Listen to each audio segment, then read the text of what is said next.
Justin here from mathfilefoldergames.com. Welcome to my featured math game, daily featured math game. Today's featured math game is coming from my 7th grade File Folder Math Games book.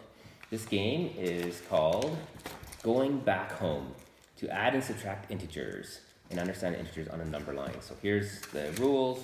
Here's my number line that they'll need. I'm using page protectors, but you could use file folders and laminating. I like laminating or page protectors because we're going to use magic erase markers, dry erase markers on this game. So essentially this game is using a deck of cards.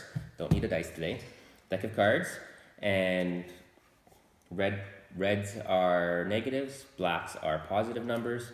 And so instead of just going one at a time, so the first player is two to three players. I don't like putting more in this group, or because it gets too many people on the one board. Or I guess you could give everybody their own board and play separately.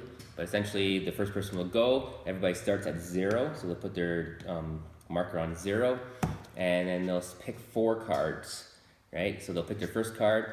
7 diamonds. So 7 is a negative number, so we're going to go back.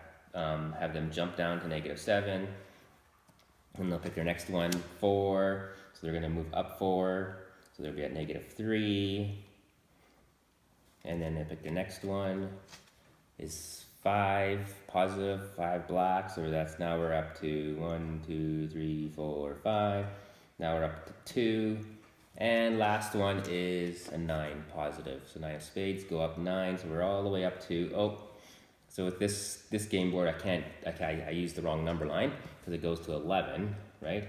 So either they use a different game board or they just stop at 10, right? So they can say they're at 10.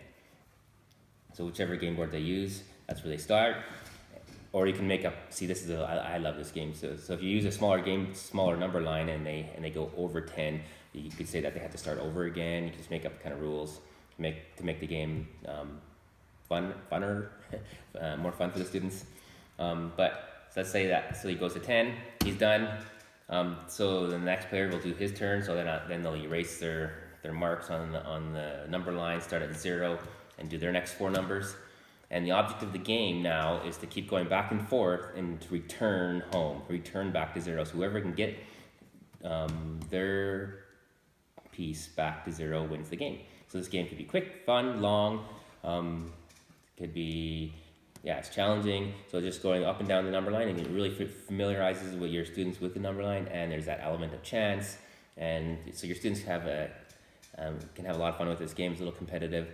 I prefer only 2 students per board, but you can play up to, I have written down here on my board 3, but obviously you can modify it and change it up to however you want.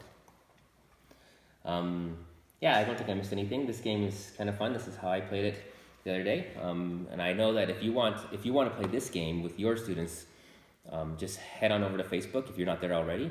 Leave a comment in the comments below. Share your own number line integer game that you've played in your own classroom. Share how you could modify this game, adapt this game to something that came to your mind as you were listening to me. You could do this instead, and let's share it in the comments below. Help us become better math teachers and how we can modify it. So saying that, if you want this message, if you leave a comment, I'll message you. If you can't think of a modification or another game, try tagging a friend, and if you tag a friend, that'll count, and I'll send you this game over there free. Want the entire book? Head on over to my website at mathfilefoldergames.com/store, and you'll find it there. Find the entire book there, and use the discount code MATHISFUN, because it is. Thank you.